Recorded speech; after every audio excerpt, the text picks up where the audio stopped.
Bonjour, mesdames et messieurs. Je m'appelle Bertrand Bouchard, je suis évangéliste. C'est un privilège pour moi d'être avec vous cet après-midi et de pouvoir partager des Écritures saintes. Alors, j'ai choisi cet après-midi un texte qui s'appelle « Les merveilles de Dieu ». Et on va lire un psaume qui est dans le psaume 105 et le verset 27. Et on va lire verset 6 avec, parce que c'est question de deux hommes de Dieu. La Bible dit, il envoya Moïse, son serviteur, et Aaron, qu'il avait choisi. Ils, c'est-à-dire Moïse et Aaron, ils accomplirent par son pouvoir des prodiges au milieu d'eux, et ils firent des miracles dans le pays de Cham. Alors, je voudrais juste, avant de commencer à prêcher ou à vous parler, à partager, j'aimerais juste vous expliquer un peu quelques mots, faire la définition du mot « accomplir ». Ils accomplirent. Ça veut dire faire entièrement. Il y a beaucoup de gens aujourd'hui qui n'accomplissent pas ce qu'ils disent. Ils ne font pas vraiment ce qu'ils vous disent. Donc, mais accomplir, ça veut dire se faire entièrement. Ça veut dire achever, conclure une chose, l'effectuer, la finir, la réaliser, la réussir et la terminer. C'est bon? Bon, ils firent par son pouvoir. Qu'est-ce que ça veut dire le mot pouvoir? Le mot pouvoir, c'est d'être capable de faire les choses que l'on veut. C'est d'avoir l'autorité, la capacité, la domination de faire ce qu'on veut. Ou on peut aussi ajouter, c'est des synonymes qui sont vraiment éclairants pour le mot pouvoir, d'avoir la possibilité, la puissance ou la force de faire les choses que l'on veut faire. Maintenant, ils accomplissent par son pouvoir des prodiges. Le mot prodige, ça veut dire quelque chose qui frappe d'étonnement. C'est un phénomène.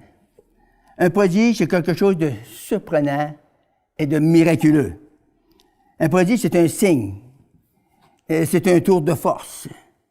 C'est un chef-d'œuvre, qu'on pourrait dire. Ils accomplirent des pouvoirs, des prodiges et des miracles. On entend tellement parler de mot miracle que des fois, eh bien, on ne sait pas trop ce que ça veut dire. Le mot miracle, ça veut dire étonnant, ça veut dire merveille, mystère, ça veut dire signe, spectacle. C'est un acte contraire aux lois ordinaires de la nature et produit par une puissance surnaturelle. C'est merveilleux, hein? C'est un acte contraire à la nature parce que c'est surnaturel. On ne peut pas faire ça dans le naturel. Un miracle, ça ne se produit pas dans le naturel, ça se produit dans le surnaturel. Alors, on comprendra que c'est ça qui veut dire le texte aujourd'hui, les merveilles de Dieu. Alors, quand je vous parle des merveilles de Dieu, on peut aller dans Exode 4 et le verset 21. Exode, dans l'Ancien Testament, chapitre 4 et le verset 21. La Bible dit ceci. L'Éternel dit à Moïse, en partant pour retourner en Égypte, vois tous les prodiges que je mets dans ta main.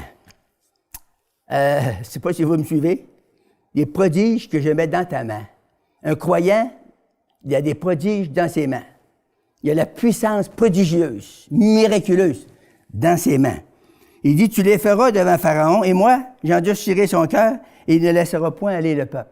Et il y a des gens qui vont mal saisir ça. Ils vont dire, pourquoi Dieu endurcissait le cœur de Pharaon? Parce qu'il était déjà dur. Pharaon était un homme, Pharaon d'Égypte était un homme très contre Dieu, et idolâtre au bout, et un homme qui était très dur avec le peuple de Dieu, qui était esclave en Égypte. Et vous savez que, mais Dieu dit à Moïse, moi, je mets des prodiges dans ta main. Et vous savez comment Moïse a fait des prodiges et de grands miracles en Égypte. Il a produit les 10 plaies d'Égypte, là, c'est des miracles, c'est 10 miracles, ceux-là. Là, Dieu avait mis ça dans sa main. Alors, dans les mains des croyants, il y a une puissance surnaturelle. Vous avez sûrement entendu, comme moi, j'ai entendu plusieurs fois, des gens qui disent « il n'y a rien dans nos mains, il n'y a aucune puissance dans nos mains. Des mains vides, non. Mais quand on a des hommes et des femmes de foi, dans nos mains, il y a de la puissance. La Bible dit, ils imposeront les mains aux malades et les malades seront guéris. Pourquoi? C'est pas par les mains vraiment. Les mains, ça, c'est le point de contact. c'est le toucher. Et lorsque on relâche notre foi dans le toucher, dans l'imposition des mains, il y a beaucoup de miracles qui se produisent. En tout cas, moi, j'en ai vu beaucoup. Et je sais que c'est tout à fait réel. Quand Dieu dit qu'il a mis une puissance prodigieuse dans les mains de Pharaon, dans les mains, veut dire, de Moïse, contre Pharaon, eh bien, on a vu, quand on lit la Bible, on a vu comment est-ce que Dieu a accompli ces 10 plaies d'Égypte, ces 10 miracles qu'il a produits pour... Ça, c'était dans un seul but, de libérer les croyants, de libérer le peuple d'Israël de l'esclavage de Pharaon. Alors aujourd'hui, là, on a besoin de la même puissance. Cette puissance est dans le Nouveau Testament aussi. Si je ne sais pas si je l'ai dans mes Écritures, là, dans Actes 16, ça dit « Voici les miracles qui accompagneront ceux qui auront cru. En mon nom, ils chasseront les démons, ils parleront des nouvelles langues, saisiront des serpents, s'ils boivent quelques breuvages mortels, ils ne leur feront point de mal. » Alors, vous voyez que dans les mains de quelqu'un qui a la foi, il peut se produire du surnaturel. Et lorsque le surnaturel se produit, eh bien, c'est des miracles. C'est quelque chose de miraculeux, c'est prodigieux, c'est étonnant, c'est frappant. C'est pour ça que quand le monde voit quelqu'un guéri là, d'une maladie un peu sévère, là, ils ne reviennent pas. Ils disent « Hey, comment t'as fait ça? » Bien, t'as fait ça. T'as juste prié au nom de Jésus, t'as cru ce que t'as dit et t'as pratiqué en le faisant. Et lorsque tu fais ça, les personnes recouvrent la guérison, la santé, la délivrance. Et même, des fois, ils reçoivent le baptême du Saint-Esprit. Et puis, ils se mettent à parler en d'autres langues. C'est des signes prodigieux de la parole de Dieu. Dieu veut que chaque croyant soit rempli de son esprit et qu'on fasse ces choses-là, qu'on produise le surnaturel. Alors, on va aller dans 15 et le verset 11. Exode 15 et le verset 11. Wow! Ça, c'est bon. Qui est comme toi parmi les dieux, les petits dieux, les idoles, qui est comme toi parmi les dieux, ô Éternel? Qui est comme toi, magnifique en sainteté, digne de louange, opérant des prodiges? Alors, c'est merveilleux que ces gens-là, qui sont des exemples pour nous, parce que la Bible nous dit que l'Ancien Testament, c'est pour notre instruction, c'est pour nous servir d'exemple. C'est merveilleux que ces Écritures-là, qui sont approuvées dans le Nouveau Testament, bien sûr, sous l'Alliance de la grâce, que sont encore disponibles pour nous aujourd'hui. Alors, qu'est-ce qu'on doit faire? Bien, on doit premièrement les réclamer. C'est pour ça que Jésus a dit prier, prier sans cesse. Qu'est-ce que ça veut dire, prier sans cesse? Ça ne veut pas dire d'être à genoux 24 sur 24. Ça veut dire que nous, les croyants, nous demeurons dans une attitude de prière. On se garde dans une atmosphère spirituelle dans notre vie quotidienne. C'est bon quand on s'en va à nos activités, dans nos loisirs, à notre travail, faire des courses, dans nos magasinages. On s'en va en louant le Seigneur. Si vous ne savez pas quoi dire en français, bien vous priez dans d'autres langues. Et quand vous priez en langue, personne ne vous entend. Amen? C'est l'édification qui se fait en dedans de vous. Vous vous bâtissez en vous. Vous vous édifiez en vous. Et vous devenez plus fort spirituellement parlant. Alors, c'est un secret que Dieu a donné à ses enfants. C'est pas tout le monde qui a ça, là. Mais Dieu a donné ça aux croyants. Fait que, voici les miracles qui accompagneront ceux qui auront cru. Ils parleront des nouvelles langues. Puis il y a des gens qui disent, ouais, mais c'est pour les apôtres. Mais c'est drôle que, moi, je l'ai reçu. J'en connais des milliers qui l'ont reçu dans la plénitude à part de ça. C'est vraiment quelque chose que Dieu a mis dans nos mains. Amen. Hallelujah. Alors, qui est comme toi parmi les dieux, ô Éternel? Voyez-vous, ici, l'homme de Dieu, là, c'est Moïse, il est surpris de ça. Il n'y en a pas de Dieu comme Dieu. Il n'y a rien qu'un, c'est Jésus-Christ qui s'appelle Jésus-Christ. Alors, qui est comme toi, magnifique en sainteté? Il ne faut pas oublier que Dieu est saint. C'est quelque chose que le monde oublie aujourd'hui, que Dieu est vraiment un Dieu saint. Puis il nous demande d'être saint. Il nous dit, on ne peut pas être saint, voyons, le plus petit pécheur pêche 7 fois par jour. ben moi, je ne vous dis pas que je suis un petit pécheur ni un grand pécheur, mais je ne pêche jamais 7 fois par jour. Je peux avoir des accidents, des fois je peux tomber dans des mauvaises affaires, de la vieille vie passée, mais je me rappelle tout de suite en demandant pardon au Seigneur, puis je marche dans la vérité. Amen? Et je ne pêche pas tous les jours. Il dit ici qu'il est digne de louange, opérant des prodiges. Voyez-vous comment c'est sa volonté? C'est Dieu qui parle. C'est sa volonté d'opérer des prodiges. Ça veut dire que Dieu veut que l'on produise du surnaturel. Il y en a qui disent, oui, mais comment est-ce qu'on peut faire pour ça? Bien, c'est tellement facile. Il faut juste obéir à la parole. Si Dieu dit prier pour les malades, tu pries pour. Si Dieu dit chasser les démons, tu chasses les démons. Tu sais, quand il y a des démons, c'est facile à voir. Oui, les gens ne sont pas naturels. Ils vont produire des effets qui ne sont pas naturels. C'est pas normal pour un humain de faire ça. Ça, c'est un mauvais esprit. presque toujours. Fait que tu chasses le mauvais esprit, et là, les personnes sont libérées. J'ai vu des gens libérés, là, à Montréal. Je travaillais avec le frère Turgeon de ce temps-là, puis on avait des réunions de réveil. Puis il y avait des gens qui venaient de partout, là. Dans la ville de Montréal, il y a des moyens numéros là. Et puis, on a prié, on a chassé les démons à ces gens-là. Puis ces gens-là, des fois, ça prenait plusieurs minutes, là, mais ils ont été complètement, entièrement délivrés. Ils sont relevés de là, ils se connaissaient plus eux-mêmes. Ils ont dit, qu'est-ce qui nous est arrivé, qu'est-ce qui nous est arrivé? Le monde, ils sont tellement perdus et mêlés aujourd'hui dans les péchés et les abominations qu'il y a dans le monde. Surtout dans la ville de Montréal qui est corrompue comme ça. Fait que les ouvriers qu'il y a là, on va vous dire une affaire, ils ont du pain sur la planche. ils ont de l'ouvrage à faire, et puis ça lâche pas, c'est continuellement. Puis c'est ça que nous, c'est notre devoir, c'est d'accomplir la parole de Dieu. C'est de faire ce que Dieu dit. Il dit, j'ai peur de manquer mon coup, oublie ça. Fais-les. Puis si tu manques ton coup, ça va produire quoi? Ça va produire rien, pas en tout. Dans le monde, ils s'en attendent même pas qu'ils vont être guéris ou qu'ils vont être délivrés. Puis ça les décevra pas. Tu pries, tu chasses les mauvais esprits, tu fais confiance au Seigneur, puis tu loues le Seigneur. Merci Seigneur, parce que c'est ton œuvre à toi, c'est pas mon œuvre. Fait que c'est pas nous autres, on manque jamais notre coup, nous autres. Puis Dieu peut pas manquer le sien non plus. Fait que si des fois on manque à cause de l'incrédulité qu'on peut avoir, des doutes, paralyser notre foi, là, bien on s'en reprend, c'est tout. On prie pour un autre. Puis à un moment donné, il y a des gens qui sont guéris. J'ai prié pour des gens qui étaient décomptés par les docteurs. Les docteurs avaient dit, c'est fini, c'est fini, fini. Pensez plus, on ne peut plus rien faire pour toi. J'ai imposé mes mains, j'ai fait une petite prière que n'importe qui peut faire. J'ai dit au nom de Jésus-Christ, je commande la guérison. Ben, ils ont été guéris comme ça, là. J'étais moi-même surpris. J'ai prié pour un vieillard de monsieur de 84 ans. Ça veut dire que je suis vieillard, moi aussi, là. J'ai prié pour un monsieur, ça faisait 8 ans qu'il souffrait avec une hanche déboîtée. Puis il boitait, il venait de nos réunions, puis il s'en venait en boitant. J'ai prié au moins 8 fois pour lui. Puis la 8e fois, il est arrivé en avant, puis il dit, il bégayait, monsieur, puis j'ai dit, qu'est-ce que vous avez, monsieur Bélanger? Il dit, et puis, c'est ma hanche. J'ai dit, dans le nom de Jésus-Christ, je commande la guérison. Il s'est en allé, en boitant, comme d'habitude. Il est revenu le mercredi, on avait une réunion de prière le mercredi soir. Il est arrivé à la réunion, et puis, avant que je prenne la parole pour prêcher, il lève la main, il dit, puis je peux-tu témoigner? J'ai dit, ah oui. Fait qu'il s'avance en avant, complètement guéri, il avance en avant. Là, le monde, ça s'est mis à crier. On était 35-40, ça s'est mis à crier, puis à pleurer, puis à crier au Seigneur. Merci, Seigneur. Il était complètement guéri comme ça. On parlait une petite prière que n'importe quel croyant peut faire. Sois guéri dans le nom de Jésus-Christ. J'ai fait une commande. Alors, la commande, je suis accoutumé, moi, parce que ma femme, elle faisait des commandes chez Cyr. Vous rappelez-vous, il y avait des catalogues, il y avait chez Cyr. Ma femme faisait des commandes. Le téléphone sonnait, je répondais au téléphone. Allô? Votre commande est arrivée. Voyez-vous, si vous priez au Seigneur, vous commandez dans le nom de Jésus des choses, à un moment donné, vous allez avoir la réponse. La commande est arrivée. Fait qu'il s'agit de prendre la commande pour vous, puis de dire, merci Seigneur pour avoir exaucé mes prières. Amen? Alléluia. Alors, on va aller en Josué 3, le livre de Josué 3, et le verset 5. Ça dit ceci.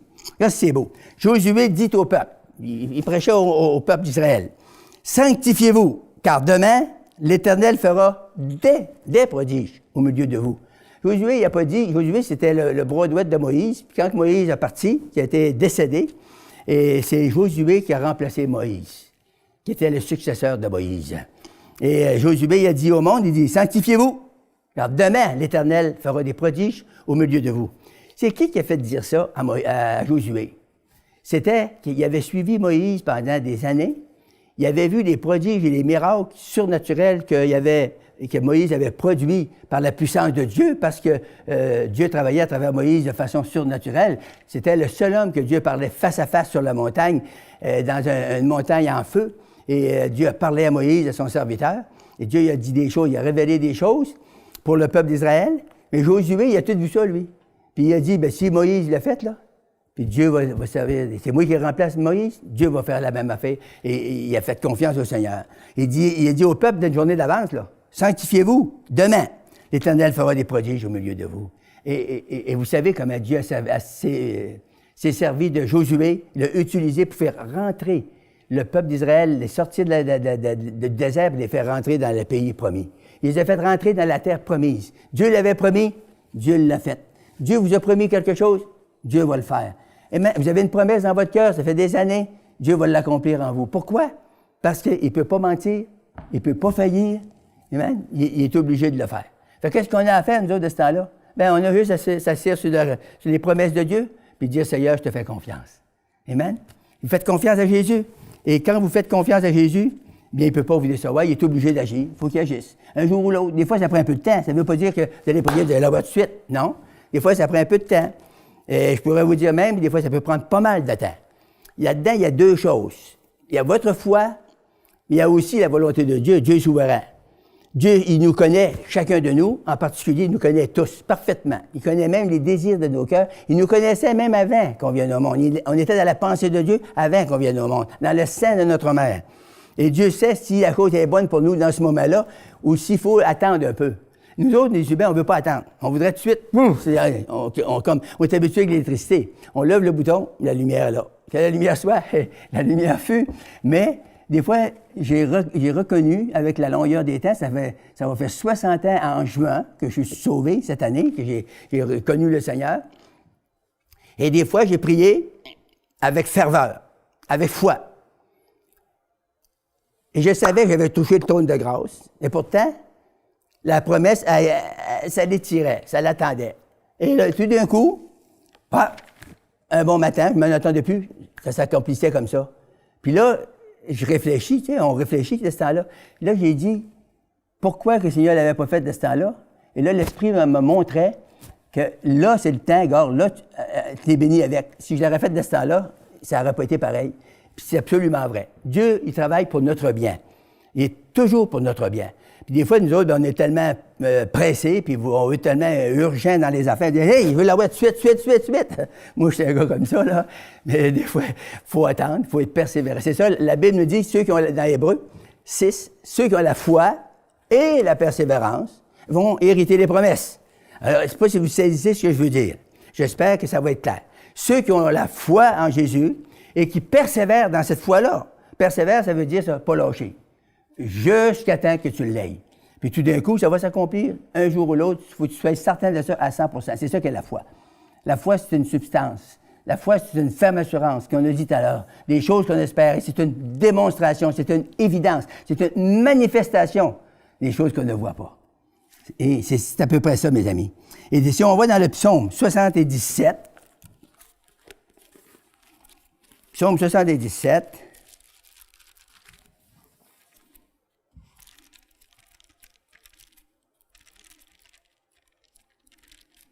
et le verset 15. Psaume 77, le verset 15. Regarde, c'est un beau verset, là, ici. Si on lirait à partir du verset 12, ça serait plus clair pour vous. « Je rappellerai les œuvres de l'Éternel, car je me souviens de tes merveilles d'autrefois. Je parlerai de toutes tes œuvres. » Et vous, le témoignage, mais c'est important. « Je raconterai tes hauts faits, les choses grandioses que tu as faites. Ô Dieu, tes voies sont saintes. Quel Dieu est grand comme toi? » On sait qu'il n'y en a pas. Et le verset 15 dit, « Tu es le Dieu qui fait des prodiges. Tu es le Dieu qui fait des prodiges. Tu as manifesté parmi les peuples ta puissance. Par ton bras, tu as délivré ton peuple, les fils de Jacob et les fils d'Israël. Tu as manifesté parmi ton peuple ta puissance. » Vous savez comment est-ce que Dieu a délivré le peuple d'Israël des dizaines, on va dire des douzaines de fois. Comment est-ce que Dieu est patient? Le peuple d'Israël tombait dans l'idolâtrie. Dieu les délivrait. Le peuple d'Israël tombait dans l'idolâtrie. Dieu les délivrait. J'ai jamais vu, c'est difficile à comprendre qu'il y a des chrétiens, des croyants, ils se tournaient, connaissent Jésus-Christ, puis se tournaient vers l'idolâtrie. On voit ça de nos jours encore aujourd'hui. Des gens qui se tournent vers le monde, c'est l'idolâtrie. Ils se retournent dans l'adultère, ils se retournent dans l'homosexualité, ils se retournent dans la rébellion, ils se retournent dans l'incrédulité, ils se retournent dans toutes sortes de cochonneries qui donnent à rien, absolument rien au monde. Mais pourtant, la promesse de Dieu est là. Puis le Seigneur, il a dit ici, il dit, tu as manifesté parmi ton peuple ta puissance. Dieu veut le faire encore aujourd'hui. Il veut manifester sa puissance parmi son peuple. Il veut que son peuple soit délivré. Il veut que son peuple soit guéri de la tête aux pieds de toute maladie. Il veut que son peuple se réjouisse. Il veut que son peuple soit heureux, béni et content. Amen. Moi, je suis le cas, je vais vous dire de quoi, là. Je suis un des hommes les plus bénis sur la face de la terre. Dieu m'a gardé, voyez-vous, j'ai 85 ans. Je suis tellement béni, là. Pour moi, vieillir, c'est pas une malédiction, là. Je suis content de vieillir. Je dis toujours au monde, mais on va 86, là. J'ai hâte d'avoir 86, là. Des fois, ma femme a dit, arrête de dire ça. Mais je n'ai pas peur de vieillir. Le numéro de mon âge, c'est juste un numéro. Là, j'ai 85, c'est le numéro 85. L'année prochaine, je vais avoir 86, puis même j'ai 90, ça va être un autre numéro plus gros, puis c'est tout. Voyez-vous? Fait que, si vous vieillissez en santé, il y a de plus beau, parce que plus qu'on vieillit, on prend de la sagesse. On se magane moins, on fait moins de folie, on fait moins de niaiseries. On est vraiment, on récupère les choses de la vie. Et on devient plus reconnaissant que les choses que le Seigneur a faites pour nous autres. Et des fois, je pense à ça, là, le Seigneur t'a tellement fait pour moi. Tu sais, ça dit dans un petit chant, « Compte les bienfaits de Dieu », là. Tu sais, tu verras qu'ils sont nombreux, là. Mais quand je compte les bienfaits de Dieu, là, des fois, je pars à pleurer. Puis des fois, ma femme m'a dit que c'était à pleurer, mon mari. Ah, je n'ai pas d'affaire avec toi, ben, tout, là. C'est avec le Seigneur, tu sais. Je suis touché des fois dans ma chambre, dans mon bureau, des fois je pars. Juste le matin, je rentre dans mon bureau, puis des fois, je vais juste dire Alléluia. Je rentre, m'assis dans ma grande chaise, puis je dis Alléluia, puis là, la puissance tombe sur moi. Puis là, j'ai le cœur touché, là, que je pourrais pleurer, puis être béni, pas pleurer de peine. Je pleure de joie, parce que je suis béni, je suis content d'être sauvé, puis je suis content d'appartenir à Dieu, puis mieux que je meurs, je m'en vais avec Jésus pour l'éternité. Tu sais, y a-t-il quelque chose de plus grand que ça? Non, jamais. J'ai cherché dans le monde, j'étais 25 ans dans le monde, j'ai brûlé la chandelle par les deux bouts. Mais, gloire à Dieu, je peux vous dire quelque chose, il n'y a pas de vie plus belle que de suivre Jésus-Christ, de donner notre vie à Jésus-Christ. On va aller dans Daniel 4, le verset 2. Ah, je peux vous citer ça, c'est bon ça. C'est Nabuchodonosor, un roi impie, un roi méchant, qui avait fait jeter dans la fournaise 3 Hébreux. Il y en a un qui s'appelait Shadrach, l'autre Meshach et l'autre Abednego. Il ne veut pas s'appeler de même. Hein? C'est des noms bizarres, mais il s'appelait comme ça, Shadrach, Meshach et Abednego. Puis un jour, le roi Nabuchodonosor les a fait jeter dans une fournaise à cause de leur foi, parce qu'ils croyaient en Dieu. Puis lui avait dressé une grande statue, puis il voulait les faire adorer ça, puis les autres, ils ont dit, nous autres, sache qu'on n'adorera pas ta statue, parce que les autres, ils adoraient le Dieu vivant. Et puis, il les a pris, puis il les a fait jeter dans la fournaise. La fournaise était tellement chaude, était tellement surchauffée, que quand les hommes les plus forts, les plus vigoureux de son armée ont pris Shadrach, Meshach et Abednego, puis ils ont précipité dans la fournaise, eh bien, les hommes qui ont précipité Shadrach, Meshach et Abednego dans la fournaise, ils ont été tués sur le coup, ils sont morts, date là. Et puis, Nabuchodonosor s'est avancé, puis il a vu dans la fournaise, il avait jeté 3 hommes. Il dit, n'avons-nous pas jeté 3 hommes dans la fournaise? Les hommes, ils ont dit, oui, roi, vie éternellement. Oui, on a jeté 3 hommes dans la fournaise. Il dit, j'en vois 4. Et le 4e, il ressemble à un fils de Dieu. Et savez-vous, c'est que c'était ce 4e-là? C'était Jésus-Christ, le Fils de Dieu, avant d'être manifesté, là, il l'appelait l'ange de l'Éternel. C'était lui qui était descendu pour sauver ses serviteurs. Moi, je vous dis, là, vous n'avez pas besoin d'avoir peur de ce qui se passe dans le monde aujourd'hui. Restez à plomb sur la parole. Restez fixés les yeux sur Jésus-Christ et il va vous garder, il va vous protéger de tout danger, de tout mal. Et s'il a vu, après qu'il a vu ça, là, le roi Nabuchodonosor, c'est sûr qu'est-ce qu'il a dit? C'est un païen, là. Mais il a été touché tellement, là. Il a dit, il me semblait bon de faire connaître les signes et les prodiges que le Dieu suprême a opérés à mon égard, que ces signes sont grands, que ces prodiges sont puissants, son règne est un règne éternel et sa domination demeure de génération en génération. C'est-tu un bon témoignage? Pour un païen, un roi pécheur, un impie, un homme qui était persécuté et il a voulu tuer les serviteurs de Dieu, mais quand il a vu la puissance de Dieu en action, quand il a vu la gloire de Dieu se manifester, eh bien, ça a changé toute sa vie. C'est merveilleux, hein? Dieu peut faire ça pour nous. Il l'a fait pour eux. La Bible nous dit qu'il est le même hier, aujourd'hui et éternellement. Il ne change pas. Fait que s'il n'a pas changé, il l'a fait pour eux autres, il va le faire aussi pour nous autres. Il y a un autre passage qui est merveilleux dans les livres pas loin de là, c'est dans Joël 2. Joël 2 et le verset 30. Ça dit, « Je ferai paraître des prodiges dans les cieux et sur la terre. Du sang, du feu et des colonnes de fumée. Le soleil se changera en ténèbres et la lune en sang avant l'arrivée du jour de l'Éternel, de ce jour grand et terrible. Mais Dieu dit, avant ça, je ferai paraître des prodiges dans les cieux. » Et là, vous avez entendu parler dernièrement des lunes de sang. C'est des prodiges dans le ciel. Ces lunes-là, c'était des lunes qui arrivaient avec les fêtes juives. Et c'est sûrement des marques, des signes que Dieu a mis dans le ciel pour éclairer les gens, pour que son peuple se tienne prêt, pour que les nations d'alentour qui voient ces signes-là, qui disent « Wow, il y a quelque chose là-dedans », ça les fait chercher le Seigneur plus, ça les fait essayer de s'appuyer sur la parole de Dieu, sur le Seigneur. « Je ferai paraître des prodiges dans les cieux et sur la terre. » Les prodiges, là, il y en a qui disent « Ah, c'est ça, c'est pour le ciel. » Non, non, c'est pour le ciel, mais la Bible dit aussi « sur la terre ». Du feu, c'est quoi le feu? Il ne veut pas parler du feu destructeur, là. Il veut parler du feu du baptême du Saint-Esprit, des colonnes de fumée, ou du sang, ça parle de notre salut. Les colonnes de fumée, c'est des manifestations du baptême du Saint-Esprit. Alors, voilà, si je peux vous dire, en finir avec Actes 6 et le verset 8. Livre des Actes. 6 et le verset 8, nous lisons ceci. Étienne, plein de grâce, hey, ça c'est bon, plein de grâce et de puissance, faisait des prodiges et de grands miracles parmi le peuple. Étienne était un gars comme moi puis vous, là, il était diacre d'une église. Il n'était pas un pasteur, il n'était pas un apôtre, il n'était pas un évangéliste, il n'était pas un docteur, il n'était pas un prophète, c'était un diacre. Il servait des tables. Mais tout d'un coup, Dieu l'a utilisé, la puissance de Dieu est venue sur lui, puis il a fait des choses extraordinaires. Il a fait des grands prodiges parmi le peuple. Amen. Avant de terminer, j'aimerais faire une petite prière avec vous. Est-ce que vous êtes prêts? Voulez-vous la faire? Faites juste répéter ce qu'il dit.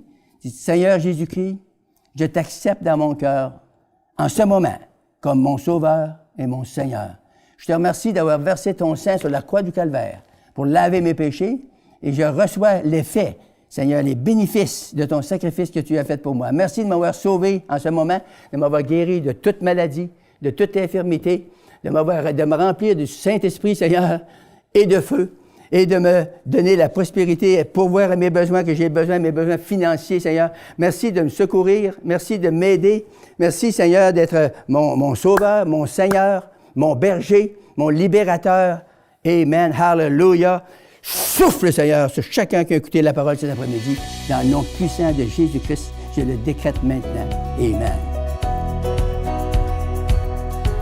Cette émission est rendue possible grâce au précieux soutien des partenaires d'Enseigne-moi Canal International. Retrouvez tous nos programmes sur emcitv.com.